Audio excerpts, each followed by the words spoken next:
In this video, we'll apply 3 actions that will enable us to have strength in our shoulders and flexibility for yoga poses. Let's begin in a standing position.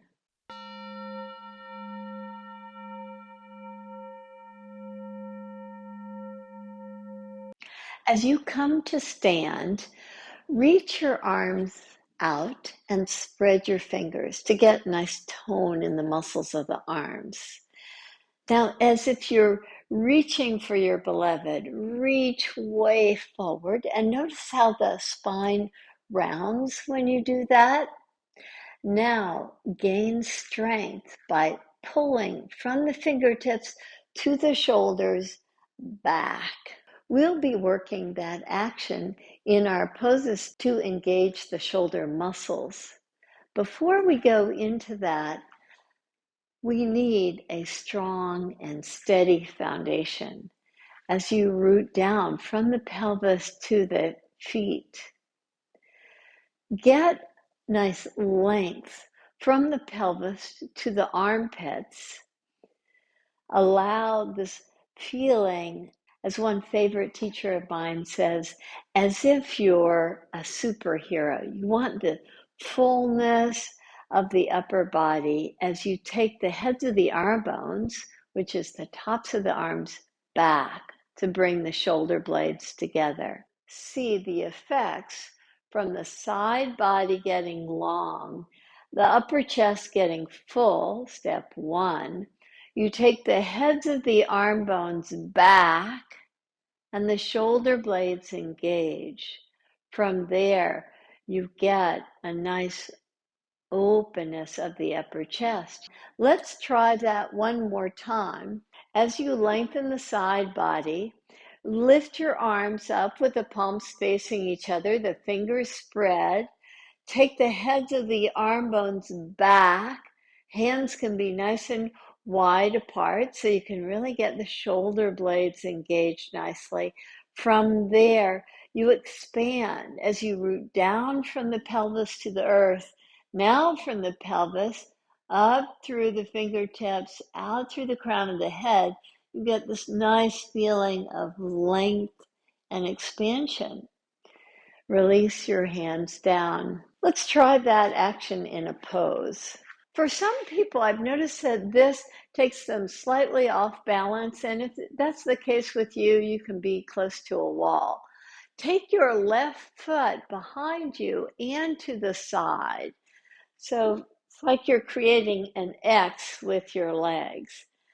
Now take the left arm forward, spread your fingers, take the head of the arm bone back, reach up and expand to the side. Just notice how much more expansion you get in this form. Now that the head of the arm bone is back and you've got this length, you can expand so much more fully. Inhale, take your arm back to your side. With your legs crossed the opposite way, create length from the pelvis to the armpits. Again, with that feeling of the superhero in the upper chest, you feel so expansive. Now reach your right arm forward and spread your fingers. Pull from the fingertips back to the armpit. The head of the arm bone draws back as you reach your arm up and reach to the side. Allow your breath to just expand through the side body as you reach over. Breathe into it to expand even more fully. Root down to inhale and come back. Let's take a wide stance and apply that same action in parsvakonasana. As you step wide on your mat, turn your right toes out and bend your right knee. As you maintain strength in the back leg, take your right forearm down. In the same way that we just did, lengthen the side body and the underside ribs. So you feel this fullness, this Nice fullness of the upper chest, almost like an avatar of a superhero.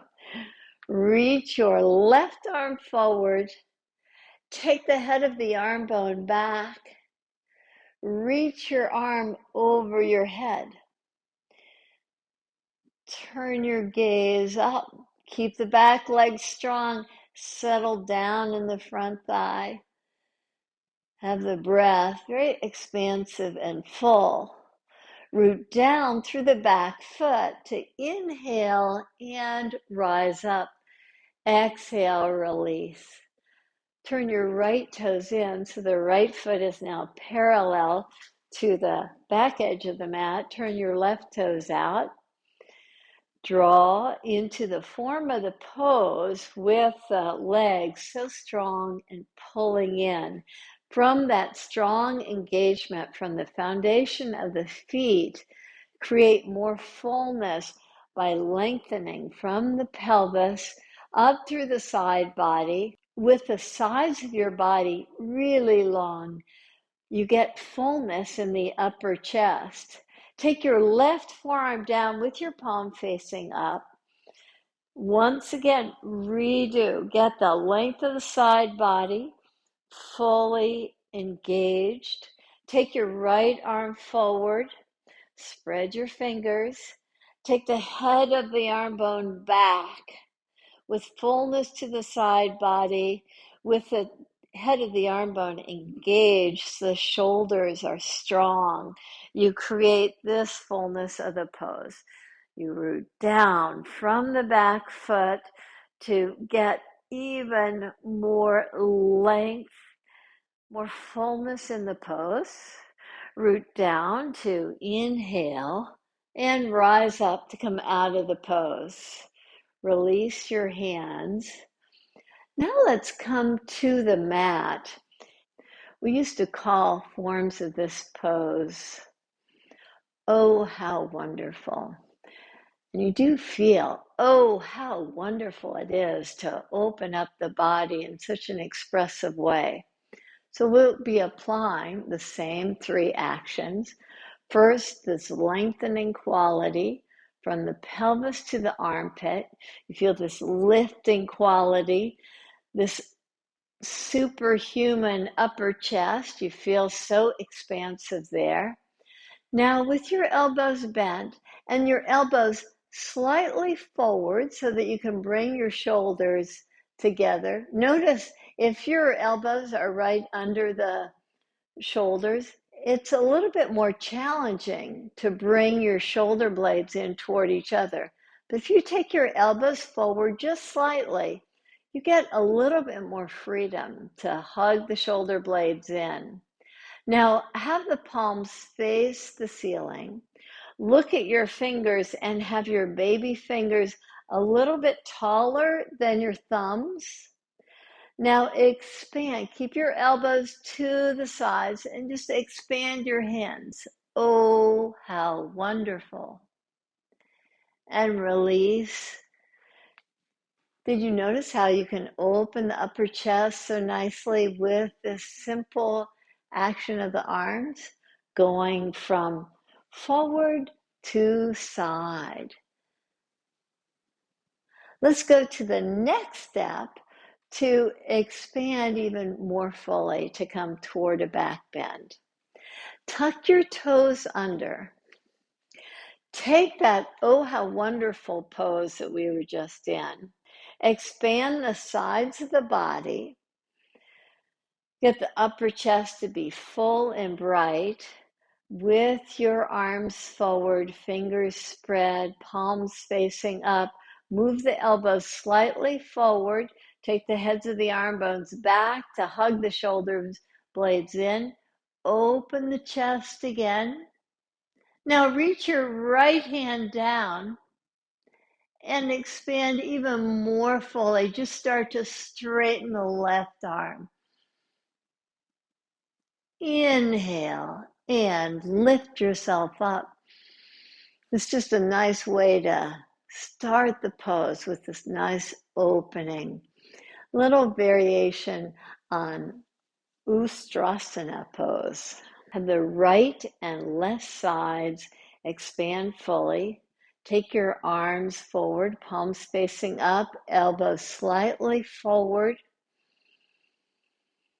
With the baby fingers lifted higher than the thumbs. Oh, how wonderful. You open the chest nicely. Draw your left hand down to find your heel. Reach your right arm over your head and expand so fully. Inhale, lift yourself up and come to a seated position. I like sitting with a little elevation, and if that doesn't work for you, you can either sit on a blanket or sit on blocks, and that allows many of us to get slightly more forward on their sit bones to create more lumbar curve. As you come to a comfortable seated position, I'm going to sit in the more classical form of Gomukhasana, but that form of the pose is not necessary. Once you've found the comfortable seated position, take hold of your strap. I like to hold it on the ring side, the D-ring side, just so that it doesn't slap me in the back. As you reach your arm forward, expand through the side body. You can bend your elbow. Take the head of the arm bone back. I like actually cradling the right elbow, not as a way to push the arm bone back, but just to encourage the head of the arm bone to go back, and take the elbow right over my shoulder. Now the strap is behind your back. You can free your left hand from your elbow. Just take the left hand to the strap. We're not working the bottom arm in this pose like we're working the top arm. Those of you that have done this pose a lot realize that most people have issues with the bottom arm, not the top arm, but the alignment of the top arm really helps you with the bottom arm. Now press your head against the forearm of the lifted arm. So you open the throat and just get a nice curve. Keep the head of the arm bone drawing back with a nice openness to the chest. Release the strap. Come to the opposite side. If you are in that classical form of the pose, you can change the cross of your legs. The three principles. First you expand from the foundation. You take the head of the arm bone back and you expand into the form of the pose more fully. So as you lengthen through the left side ribs, hold on to the D-ring, take the head of the arm bone back, bend your elbow, take the strap behind you, take your right hand behind you to find the strap, pull the strap. As you draw the elbow in toward your head, take the top of the throat back. Keep this nice opening of the upper chest, nice expansiveness to the upper chest. Slowly release the strap and just notice the fullness of the engagement, the fullness of the expansion. Now let's apply that to bridge pose. You can take your strap to the side. So you lie on your back with your knees bent. Apply the same three things that we've been working all class. So lengthen the right side and the left side. Some teachers call this side body long. In other words, your right side and your left side expand from the pelvis to the armpit. Keep that in this openness of the upper chest with the elbows bent and the palms facing each other. Especially in bridge, I really like this arm engagement much better than the interlaced fingers. Of course, you can do that, but this reinforces the actions that we've been doing in all of the other poses. As you press the elbows back, you can lift the heart more fully. You can engage the muscles that support the natural curves of the spine. Keeping that engagement, lift your pelvis up. Press your head back. Open your throat more fully. Keep on pressing the upper arms back and lift the chest more fully. The side body is long. You've gotten a nice lift to the chest. The same actions that we've been doing in standing poses, seated pose, and now in supine pose, we're able to create that same action, the opening of the upper chest, to create more fullness in the bridge pose. And slowly release your pelvis down. Release your arms and straighten your legs.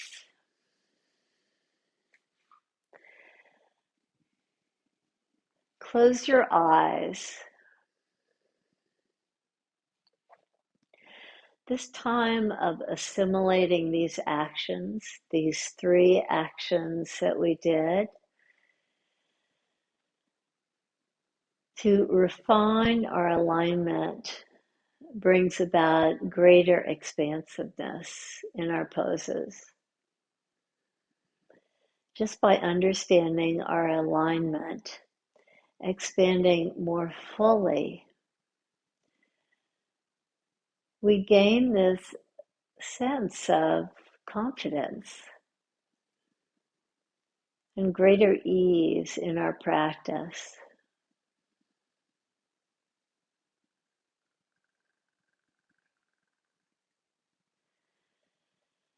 As you breathe in and breathe out long,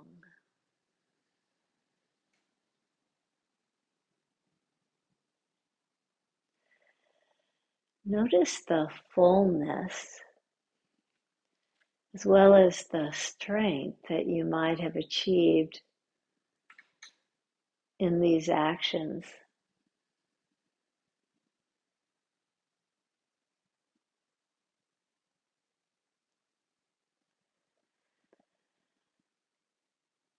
Soften the facial muscles,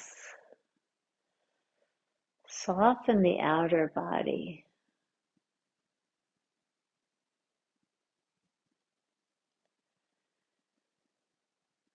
But let the breath continue to stoke that inner fire.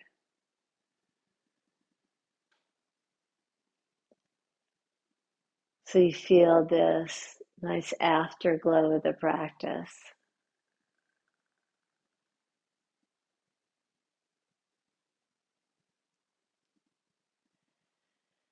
Stay attuned to your breath.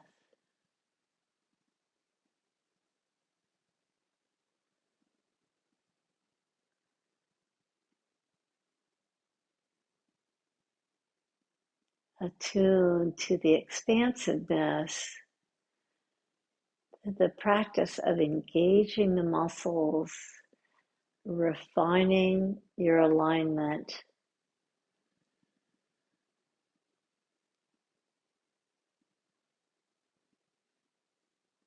This creates such expansiveness.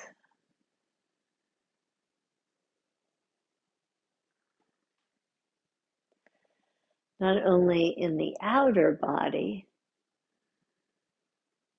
but you start to witness this inside as well.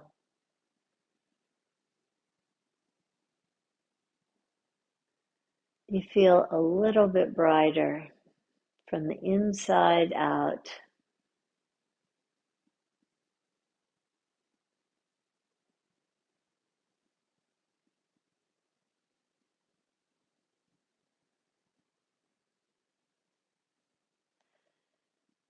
You can stay in Shavasana,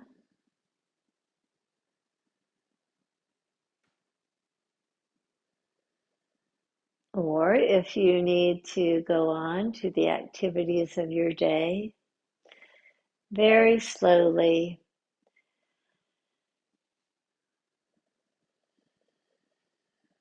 make your way out of Shavasana